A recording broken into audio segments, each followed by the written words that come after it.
아멘. 민수기 30장 1절 모세가 이스라엘 자손 지파들에게 명령했다. 서원에 대한 이야기 반드시 지키라. 그러나 그 서원을 취소할 수 있는 권한이 아버지에게 있다. 결혼한 사람들은 남편에게 있다. 결혼을 약속한 정혼한 사람들에게도 그 남편 될 사람이 서원을 취소할 수 있는 권한이 있다. 근데 만일 결혼해서 이혼을 했거나 남편이 죽어버리면 그 사람은 스스로 책임져야 된다. 뭐 이런 이야기들이 오늘 나옵니다. 이거를 통해서 오늘 뭘 말씀하는지 잘 듣기를 바랍니다. 마토트, 마테, 지팡이란 뜻입니다. 지파 또는 지팡이. 아론의 쌍난 지팡이를 통해서 권위자를 상징해 줬죠. 그죠? 그래서 종족의 투령들에게 지팡이를 두듯이 이스라엘 최고 지도자 모세에게 지팡이를 두듯이 아론의 쌍난 지팡이에 대제사장 아론님이 입증되듯이 바로 지팡이는 권위자를 상징하는 그런 것을 의미합니다. 이 지팡이라는 단어를 두 가지로 쓰는데 세베트라는 단어와 마테라는 단어 둘 다 뭐 지팡이 이런 뜻인데 우리 주님한테 쓸 때 규가 떠나지 않을 때 저도 세베트라는 단어도 써요. 그리고 지파라는 단어를 쓸 때도 세베트를 쓰는데 일단 지파 막대기, 권위자 이거 상징한다는 거 잘 기억하시기 바랍니다. 자, 오늘은 권위자 질서자를 세우시는 하나님. 하나님은 질서의 하나님, 어지러움의 하나님이 아니라 교회에도 질서를 주시고 가정에도 질서를 주시고 직장에도 질서를 주시고 학교에도 질서를 주신다. 여러분 요즘 학교에서 좀 이상한 이야기 많이 있잖아요. 학생들이 선생님을 때리는 이야기. 참 불행한 일이 예전에 우리 선생님 그림자도 밟지 않는다 이랬거든요. 선생님은 그래도 존중해드리고 존경했거든요. 그럼 요즘은 막 아이들이 선생님을 좀 심하게 가지고 놀아요. 심지어 선생님을 때리는 학생들도 있어요. 많은 중고등학교 교사들이 이직하는 이유가 바로 그런 것 더 이상 당하고 싶지 않다는 거예요. 완전히 질서가 무너진 이 세상 누가 뒤에서 장난하는 거죠? 하나님은 분명히 질서에 들어가는데 세상 그 마귀는 질서를 무너뜨리고 혼란케 하고 어지럽게 하는 것. 그 마귀의 첫 출발이 어디죠? 하나님이 질서에 있지 않고 하나님 앞에 반역하다가 쫓기는 그 녀석이 마귀잖아요. 그죠? 그러니까 그는 계속 질서에 대적하고 질서를 뭉개뜨리고 질서를 어지럽게 하는 그런 역할을 하는 것이 사탄이니까 그 사탄 세상의 영향을 받는 학생들이 선생님을 대적하고 집에 돌아가서 부모님을 대적하고 또 직장에 가서도 뭐 그런 모습들이 나타나겠죠. 그래서 오늘은 권위자, 질서자를 세우신 하나님, 내가 질서 안에 들어가는 것이 머리를 인정하는 모습이다. 왜? 그 질서자도 누가 세웠다? 여러분 가정의 부모님은 하나님이 대리자로 세우신 분이고, 그죠? 부족한 정도, 제가 어제도 목사 임직식, 목사 안수식에 갔다 왔는데, 가서 우리가 안수는 하지만, 대리해서 안수는 하지만 누가 세우는 거예요? 하나님이 세우시고 예수님이 세우시는 목자들이잖아요. 그러니까 하나님은 어떤 질서에서 세상이 움직이길 원하고 교회 공동체도 움직이길 원하고 가정도 움직이길 원하신다. 그 최종 권위자는 예수, 그분이 최종 권위자고 통치자이심을 가르치신다. 이것을 우리에게 먼저 말씀하십니다. 그래서 하나님은 권위자, 질서자를 세우신 공동체의 질서를 주신 하나님이시다. 그래서 내 속에 오전 말씀만 적용하면 내가 자꾸 질서를 무너뜨리려고 대적하고 부모의 권위에 도전하고 뭔가 상위 질서자에게 뭔가 자꾸 이렇게 꿈틀대는 세력이 있다면 오전 말씀은 이미 여러분들이 뭔가 성벽이 뚫어져 가지고 공격당한 영역이 있는 거예요.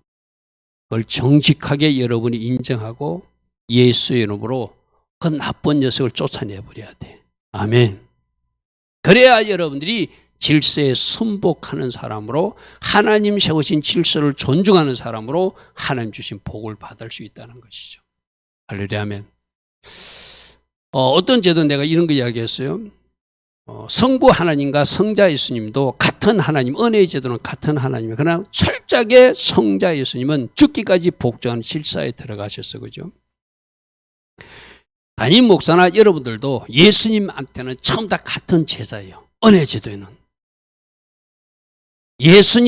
목사님도 예수님 제자고 여러분들도 예수님 제자예요. 그러나 질서에 들어오면 여러분들은 영적 리더의 가르침이나 그 교훈을 받아야 되는 그 질서를 하나님이 주셨다는 거예요. 할렐루야 아멘. 남편과 아내도 마찬가지예요. 피차 복종하고 서로 섬겨야 돼.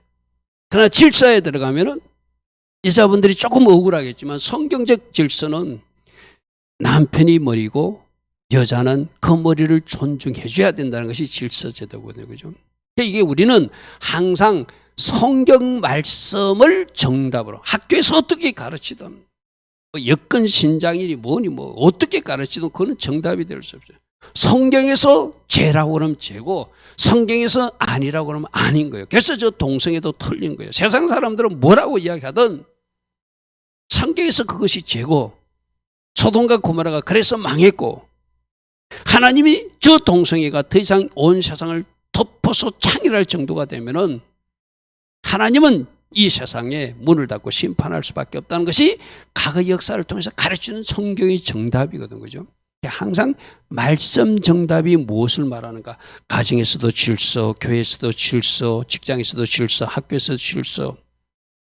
우리가 그 질서에 들어간다는 것은 쉽게 말해서 나는 죽고 예수로 사는 사람이 되는 거예요. 내가 시퍼렇게 살아있으니까 질서 안에 못 들어가는 거예요.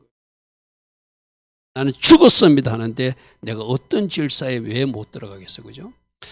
그래서 모세에게는 지팡이를 주는데 모세는 이스라엘 총사령관으로 최고의 지도자 200만 군대의 총사령관이고 이스라엘 민족의 정치적 왕 같은 지위를 가졌던 사람이 모세예요.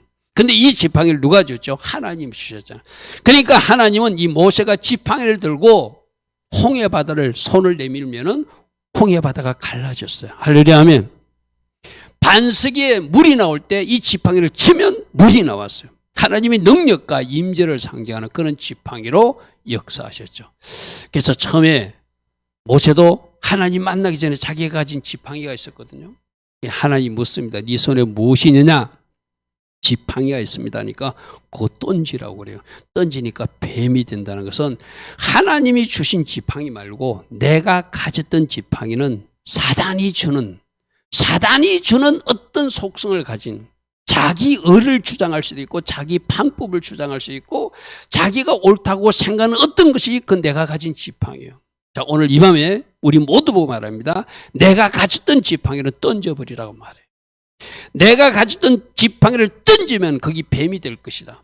이 말은 뭐냐면은 나를 괴롭히는 지팡이고 나에게 유익하지 못한 지팡이고 내가 생각했던 그것은 사단이 주는 생각이 있으니까 그거 집어 던지라. 던지고 나서 다시 하나님이 주시는 지팡이를 받을 때 그 지팡이가 기적과 능력의 지팡이가 된다는 거예요. 할렐루야 하면 아직도 하나님 주신 지팡이를 안 붙들고 내가 가진 지팡이 가지고 하는 사람이 내 머리로 사는 사람이거든요. 모세 보고 그래요. 너 그 지팡이는 던져. 그 지팡이는 던지면 뱀이 모습이 바뀌어졌다는 것은 내가 지금까지 의지하고 내가 지금까지 사용하던 방법은 뱀, 사단이 주는 것이었다는 거예요. 그럼 우리 모두는 이제 예수 믿는 사람이니까 예수님이 주시는 지팡이를 붙들어야 돼. 아멘. 아멘. 예수 지팡이. 여러분이 어떤 지팡이 줬죠? 말씀이라고 하는 지팡이를 주었잖아요. 할렐루야 아멘. 그 지팡이 들고 가면은 이제 길이 열릴 것이고 그 지팡이 들고 가면 이제 하나님이 일하심을 우리가 새롭게 체험하게 되겠죠.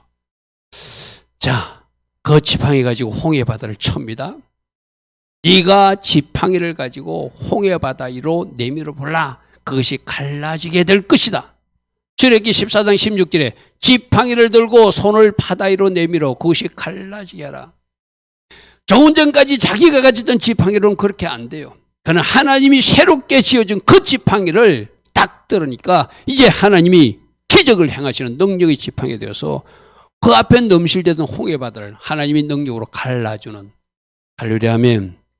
그래서 여러분들도 하나님이 주신 지팡이, 내가 어떤 지팡이 있다고 했죠? 말씀 지팡이였어요. 말씀 지팡이 들고 탁 나가면 이제 홍해 바다가 있을지라도 갈라질 것이다. 할렐루야 하면 요단강물이 있어도 갈라지는 은혜를 체험하게 될 것이다.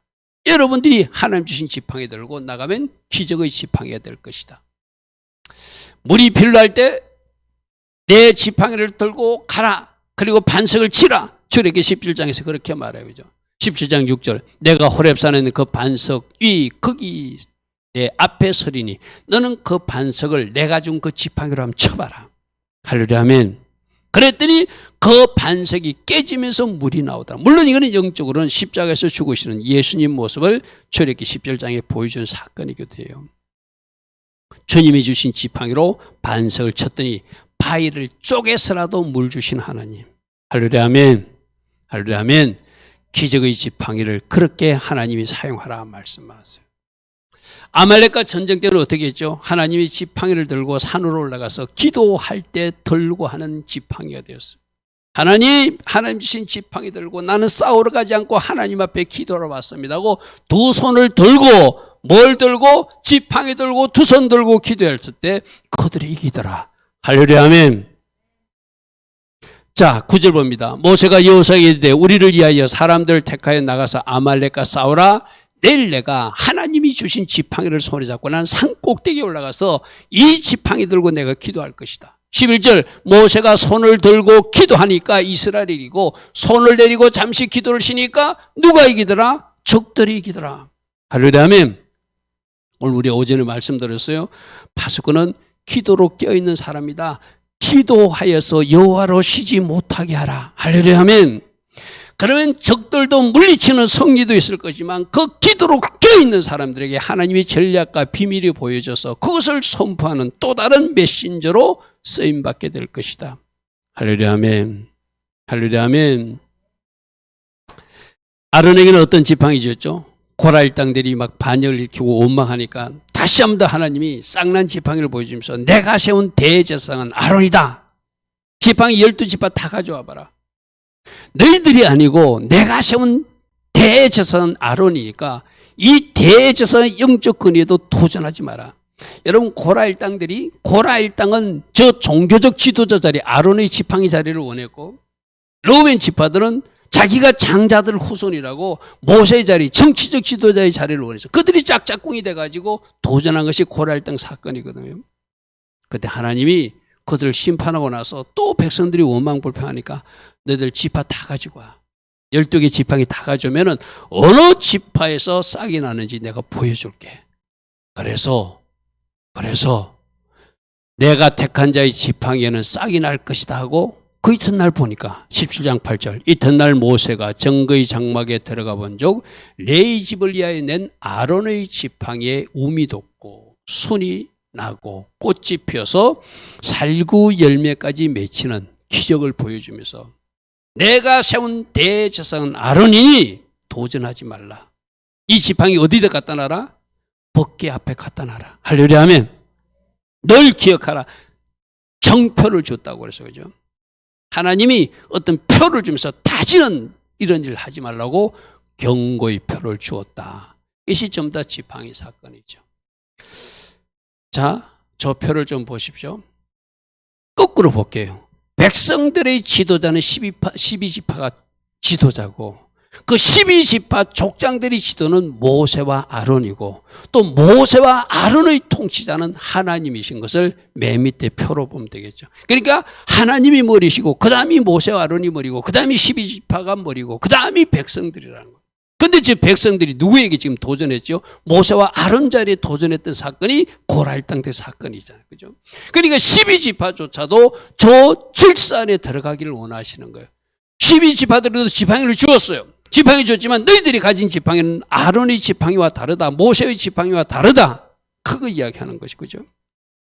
그러니까 거꾸로 돌아오면 백성들의 머리는 12지파고 12지파의 또 머리는 정치적 지도자는 모세고 종교적 지도자는 아론인 것을 지팡이를 줘서 증명하였고 모세와 아론도 그 이스라엘 백성들의 지도자지만 그 위에 진짜 통치자는 예수님이시고 하나님이심을 저 표를 통해서 우리에게 보여주고 있죠. 할렐루야 아멘.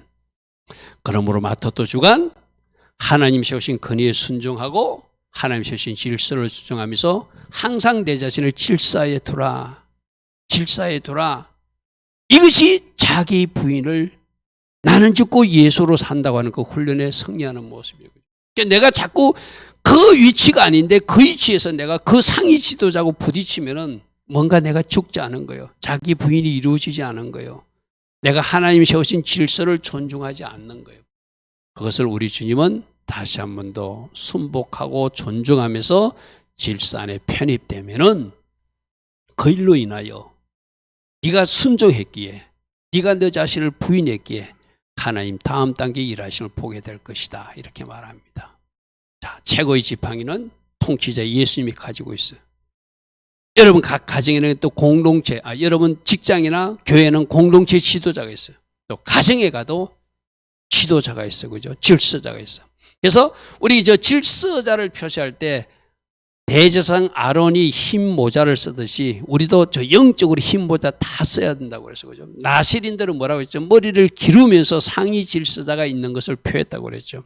그러니까 여러분들이 저런 영적 교훈은 내가 모자 안 쓰고 다니지만 항상 모자를 쓰고 다니는 사람처럼, 내가 머리는 기르지 않처럼 난 나시린처럼 상위 질서를 인정하는 머리에 표를 가진 사람으로, 또 종원 노예는 신발을 신지 않으면서 자기 주인을 기억하며 사는 것, 이게 다 질서에 자기를 두는 것이죠. 그죠? 지팡이, 하나님이 주신 지팡이를 존중하는 모습이죠. 자, 두 번째는 오늘 본문에서 읽었듯이 하나님은 가정의 권위자를 세우는데 아버지를 권위자로 세우고 남편을 권위자로 세운다. 서원제도를 통해서 우리에게 말씀해 줘요. 하나님이 세우신 지도자는 아버지이고 남편이다. 이렇게 설명해요. 자, 이제 여기서 여러분 가정에 이제 아직도 남편이 예수님을 믿지 않을 때 그 영적 호주의 자리는 어머니가 할 수도 있겠죠. 그러니까 어머니도 권위자다. 어머니도 권위자다. 그렇게 말해요. 자, 어떤 권위를 행사할 수 있냐면은 그 자녀들이 서운한 것을 아버지가 취소할 수 있다. 정혼자는 정혼한 그 남편 될 사람이 취소할 수 있고, 남편 결혼한 사람은 남편이 취소할 수 있다. 이런 규정을 두었어요. 한번 보겠습니다. 민수기 30장 1절에 사람이 하나님께 서운했거나 결심하고 서약했으면 반드시 지켜야 되는데, 취소할 수 있는 권한을 그 가정의 권위자 아버지와 남편 또는 남편 될 사람에게 두었다는 거예요. 이 중요한 서원조차 취소할 수 있는 권한을 남편에게 주면서 잘못된 서원을 관리 감독하고, 그 일로 인해서 하나님 앞에 서원을 이행하지 못하여 죄를 범하는 것, 막장난치겠죠. 그래서 어린 딸이 서운한 것은 아버지가 결정하고, 정혼한 여인이 서운한 것은 남편 될 사람이 결정해요. 그리고 결혼한 여성은 남편이 결정하는데, 세 번째, 가부이거나 이혼한 사람은 남편이 없잖아요. 책임져 줄 사람이 없잖아요. 여러분, 저기서 2번, 3번, 4번을 나중에 뒤에도 이야기하겠지만, 우리가 왜 저 구약에 저렇게 기록해놨는가? 구약에 저렇게 기록해놓은 이유는 나중에 여러분들 지금 오늘 여기 나온 우리 에리미도 마찬가지고, 나이 많으신 근사님도 마찬가지고, 남자인 나도 마찬가지고, 우리 모두는 지금 현재 누구와 정혼한 사람이죠? 예수님과 정혼한 사이예요. 아직 결혼 안 했습니다. 우리 정혼만 되었어요. 마지막 주님 오셨을 때 혼인잔치에 가서 우리가 결혼할 거예요. 할렐루야 아멘. 그럼 우리가 내 자신을 정혼한 이치에 놓으면은 내 남편 될 사람이 누구예요? 예수님이잖아요. 예수님이 나의 모든 것을 결정할 권한이 예수님이 갖고 있다는 것을 영적으로 말하고 있는 거예요. 할렐루야 아멘. 아멘. 이걸 그렇게 연결해야 돼. 나는 예수님과 정혼한 사람이라, 결혼할 사람이라. 그럼 나의 남편 될 사람은 예수님이시라. 예수님이 나의 통치자로, 나의 건세자로, 나의 질서자로서 모든 것을 결정할 수 있는 권한을 내가 가진 것이 아니라 나의 정혼자이신 예수님이 갖고 있다는 것을 이 정혼에, 그러면 이제 예수 믿다가 만일 김 목사, 여러분 하면 기분 나쁘니까 저로 예를 들게요. 내가 목사이면서 예수님을 배반하고 도망갔어. 그러면 예수님하고 이혼한 사람이 되겠지. 그죠? 그럼 누가 책임져야 돼요? 모든 결과에 대해서 내가 책임져야 되는 거예요. 그러나 내가 잘못했을지라도 내가 정혼한 사이 같으면 누가 책임져 주는 거예요? 예수님이 십자가의 죄값으로, 십자가의 피값으로 나의 죄 문제를 처리해 주신다는 것이 저 선교된 이야기예요. 아멘. 그것을 베이스로 깔고 우리 한번 들어보시기 바랍니다. 자, 어린 딸. 만일 여자가 어려서 그 아버지 집에 있을 때 여호와께 서운한 일이 있는데 아버지가 생각하니까 그 서운이 잘못됐어. 아버지가 그 서운을 취소할 수 있게 하나님이 그 권한을 주었다는 거예요. 할렐루야, 아멘. 사절 보십시오. 그의 아버지가 그의 서원이나 그의 결심한 사역을 듣고도 그에게 아무 말이 없으면 그 서원을 지키겠지만, 그러나 그의 아버지가 그것을 듣는 날에 허락하지 아니하면 그의 서원과 결심한 서원은 이루지 못할 것이다. 아버지가 허락하지 않았으니 그가 잘못한 것은 하나님 앞에 죄가 되지 않는다. 할렐루야, 아멘. 자, 이것도 이제 여러분 가정에 적용해 보세요. 여러분 어린 자녀들은 부모 밑에 아직 결혼하지 않는 사람들은 부모의 절대적 권위에 순복하라는 거예요. 결정권을 누구에게 주라는 거예요? 내가 가지는 것이 아니라 부모에게, 아버지에게 주라는 거예요. 할렐루야, 아멘. 그것이 하나님이 가정에 세우신 질서다. 자, 정혼한 여인. 정혼은 우리가 잘 이스라엘 그 결혼해서 잘 여러분들이 이해를 해야 되거든요. 그냥 우리나라식으로 약혼하고 있는 상황이 아니라 정혼이라는 것은, 즉 이스라엘에서는 신랑이 신부집에 와가지고 당신 나하고 결혼합시다 하고 그 여인에게 포도주 잔을 내밀어요. 그럼 그 포도주 잔을 그 신부가 마시면 정혼이 되는 거예요. 그러면은 그렇다고 나서 바로 데려가는 것이 아니라 이제 신부는 신랑이 데려올 때까지 기다려야 돼. 그것이 얼마나 걸릴지는 아무도 몰라요. 그래서 그 정혼 관계와 결혼 관계를 잘 이야기하면은 포도주 잔을 마셨다는 것은 우리 영적으로 적용하면 뭐죠? 내가 예수님의 십자가 피공로를 믿고 예수님을 나의 신부로, 신랑으로 맞이하기로 결정한 것이 우리가 주님과 정혼한 관계가 되는 거예요. 내가 안 마실 수도 있어요. 우리들 가족 중에 아직 하나님 앞에 나오지 못한 사람, 아직 예수 포도주 잔을 거절한 사람이에요. 나는 정혼자가 되기 싫다고 한 사람이 지금 영적으로는 거죠. 그들도 그 포도주 잔을 받으면은 그때 비로소 정혼자가 돼요. 그러면 정혼자는 마치 결혼한 여자처럼 그 신랑을 기다리면서 살아야 돼요. 그 신랑이 데려갈 때까지 자기 자신을 정결하고 거룩한 신부로서 잘 관리했다가 그 신랑이 데려오면 따라가는 것이 유대인들이 결혼 풍습이거든요. 그래서 저 정혼만 해도 결혼한 사람처럼 그 모든 것을 인정해 주니까 정혼에 대한, 정혼자에 대한 권한은 누구에게 있다는? 남편에게 있어요. 이걸 아까 영적으로 적용하면 우리는 이제 예수님과 정혼한 사이니까 우리 모든 결정과 권한은 머리이신 예수님이 가지고 있는 거예요. 할렐루야, 아멘. 내가 가지고 있는 거 아니야. 정혼자는 내 스스로 잘못, 만일에 내가 서약을 했어요, 서운을 했어요, 그거 안 지켜도 주님이 취소시킬 수 있어요. 정혼했기 때문에. 근데 주님이 하라고 그러면 해야 돼. 할렐루야, 아멘. 그 결정권을 누가 가지고 있다? 정혼한 남편이 가지고 있다는 거예요. 8절 보십시오. 그의 남편이 그것을 듣는 날에, 즉 그의 남편 될 사람이 듣는 날에 허락하지 아니하면 그 서원과 결심하라고 경솔하게 입술로 말한 서약은 무효가 될 것이니 여호와께서 그 여자를 사하시리라. 여러분, 아직 시집 안 가서 친정이 있어. 그런데 정혼했기 때문에 친정 아버지가 그 권한을 가지는 것이 아니라 남편 될 사람이 그 권한을 가지게끔 그렇게 돼 있어요. 자, 결혼한 여인, 당연하겠죠. 정혼한 여인도 남편 될 사람이 결정하는데 그 결혼한 여인은 당연히 남편에게 권한을 주겠죠. 그래서 남편 집에서 서원을 하였다든지 결심하고 서열을 하였다 하자. 그의 남편이 그것을 듣고도 아무 말이 없고 검하지 않으면 그 서원은 남편이 허락했으니 그대로 이행할 것이지만, 그러나 그의 남편이 그것을 듣는 날에 무효하게 하면 이거 잘못된 것 같아, 그 서원 내가 취소시킬 거야 하면은 서원과 결심한 자여 입술로 말한 것을 아무것도 이루지 못하나니 그의 남편이 그것을 무효하게 하였은즉 여호와께서도 그 죄를 그 부녀에게 묻지 않으시게 하신다. 할렐루야, 아멘. 이게 가정의 질서자를 세우신 하나님이. 13절 모든 성과 마음을 자자하게 하는 그 모든 서약은 그의 남편이 그것을 지키게 할 수도 있고 무효도 하게도 할 수 있는 가정의 근위자를 남편으로 두었어요. 가정의 근위자를 아버지로 두었어요. 정혼한 사람은 결혼할 남편, 그 남편에게 그 권한을 주었다는 것. 민수기 3.9절에 가부, 남편이 죽은 사람 이야기했죠. 근데 이혼당한 사람의 서원은 책임질 남자가 없잖아요. 남편이 없잖아요. 그러니까 그가 한 서원은 그가 책임져야 된다. 영적으로 아까 이야기했어요.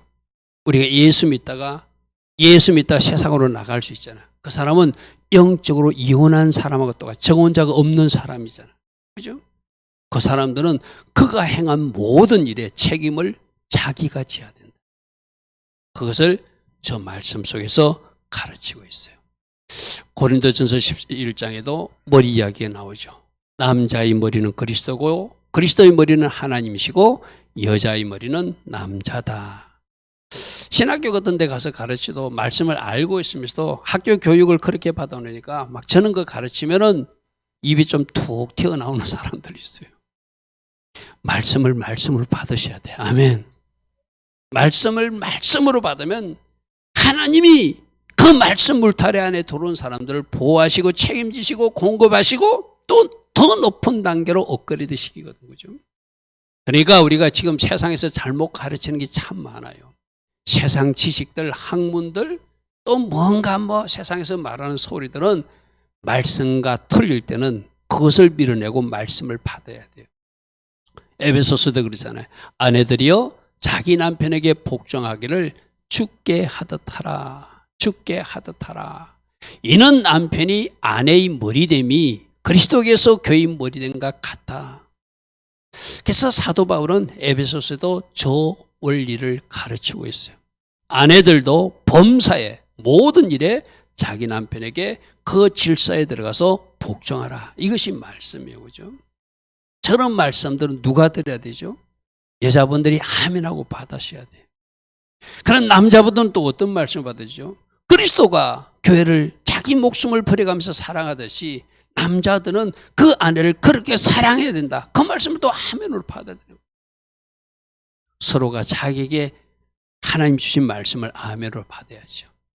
서원의 최종 결정을 남편이나 아버지에게 주어서 가정의 근위자로 세웠는데 이걸 통해서 자기 부인이 이루어지기를 원한다. 순종하기를 원한다. 하나님 세우신 질서를 받아들이기를 원한다. 자, 이 세 번째, 오늘 결론의 점이 세 번째예요. 이 가정의 근위자를 세우신 이유는 이 가정의 근위자, 즉 정혼한 사람과 그 안에 위치해 있는 우리를 예수님과 연결시켜서 우리 잘못과 허물을 예수님이 책임지시고 예수님이 결정하신다고 하는 그 권위자 예수님과 연결된 이야기가 바로 마지막 결론이에요. 자, 교회가 아내거든. 우리가 신부, 정혼자들이죠. 그죠? 예수님이 신랑이에요. 남편이에요.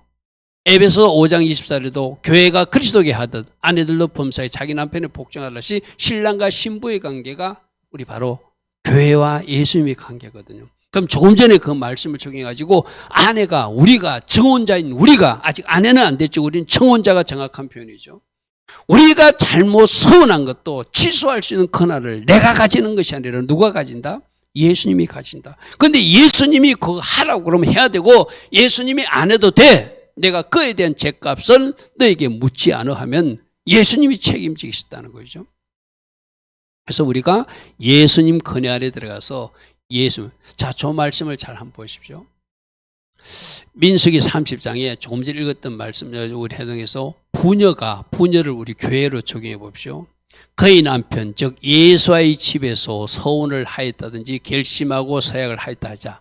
그의 남편 예수아가 그것을 듣고도 아무 말이 없고 금하지 않으면 그 아내들은 정혼자들은 우리들은 그 서원을 당연히 이행할 것이지만 그러나 그의 남편 예수가 그것을 듣는 날에 무효하게 하면 그 서원과 결심한 일에 대하여 입술로 말한 것을 아무것도 이루지 못하나니 할렐루야 하면 그 잘못은 그 부녀에게 묻지 않을 것이다.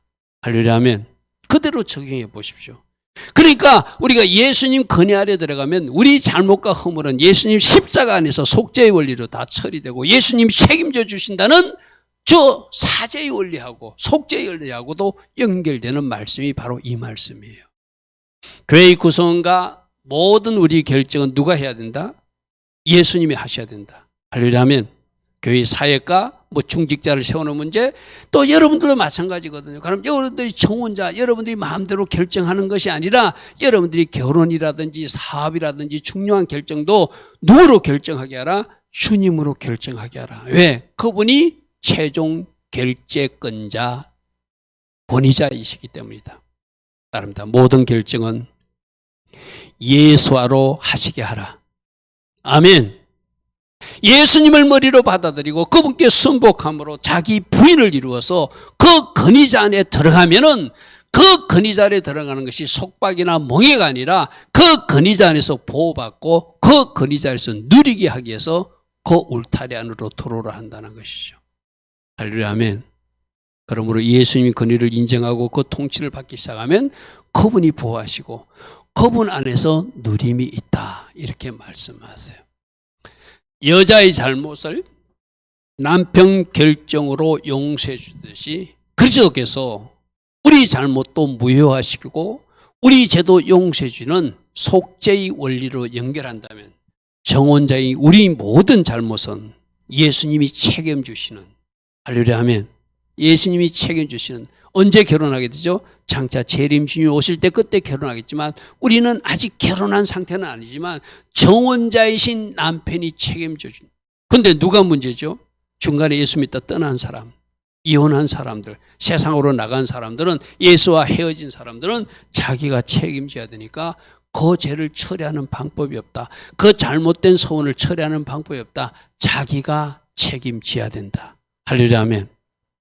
이것이 우리에게 임한 은혜인 줄 믿습니다. 그러므로 예수를 영접한 사람, 예수님을 왕으로 주인으로 모시고 그 통치권을 받아들이면 예수 안에서 누림이 있다. 그러므로 그 권위 안에 들어와서 그 통치를 받아라. 주님은 그렇게 말씀하세요. 창세기 49장에 유다 지파의 후손으로 누가 오시죠? 예수님이 오신데 그분이 지팡이를 가지고 오신다. 유다를 떠나지 않을 것이며 그 통치자의 지팡이가 그 발사에 떠나지 아니하고 우리들의 왕으로서 그 백성들은 복종하게 될 것이다.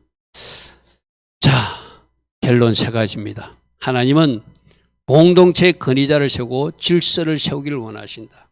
이제 지금 당장 여러분 위에 상위 질서자가 누구인지를 잘 인정하고, 가정에 들어가면 부모를 인정하고, 직장에 들어가면 직장의 상사를 인정하고, 또 교회 공동체에서 리더를 인정하고 그 질서에 여러분들 세우길 바랍니다. 특별히 가정의 질서자로 아버지와 남편을 말씀하고 있다.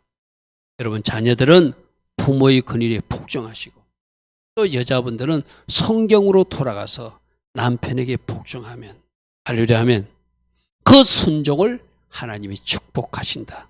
그런데 저 정혼자들에게 잘못된 서원도 취소할 수 있는 권한을 남편 될 사람이 되지, 우리 정혼자 예수님께서 우리 잘못과 허물까지도 다 용서해 주시는 속죄의 원리로 이 말씀을 우리에게 교훈하고 계신다. 할렐루야 하면 그럼 어떻게 알아? 최종 권위자이신 최고의 통치자이신 예수님 지팡이 안으로 들어가라. 그분이 보호하실 것이고 그분이 누리게 하실 것이고 그분이 통치를 받으면서 내가 속박받고 멍에를 또 하나 짊어진 것이 아니라 그것 때문에 보호되고 그것 때문에 더 누림이 있는 삶으로 연결될 것이다. 할렐루야 하면 우리 주님은 그렇게 우리들에게 말씀하십니다. 오늘도 이 권위자를 세우신 하나님, 질서를 세우시길 원하시는 하나님, 나는 듣고 예수로 살아서 내가 철저하게 그 권위에 복종할 것입니다. 그리고 나의 영원한 왕이신 예수님 모시고 그 권위 아래서 누림이 있을 것을 믿습니다 하고 믿음으로 전지해 나가는 우리 모두 되기를 바랍니다. 우리 같이 기도하겠습니다. 좋으신 아버지 하나님, 권위자 질서자를 세우신 하나님을 찬양합니다. 내가 지금 어느 공동체에서 어느 질서에 있는지 우리를 잘 살피는 은혜가 있게 하시고 각 가정에 돌아가서는 부모의 권위, 남편의 권위, 그 질서를 인정하는 우리로 살게 하옵소서. 우리는 예수님과 청혼한 사이입니다. 남편이 다 책임져 주시는 이야기를 오늘 말씀으로 들었습니다. 바로 그것이 우리 제 문제까지도 남편 예수님께서 다 책임져 주시는 속죄의 원리로 우리에게 이 말씀이 임하였습니다. 감사로 예수님 거리 안에 들어가서 예수님이 그 주시는 그 모든 것을 누리는 주의 자녀들로 살게 하옵소서. 주님 감사합니다.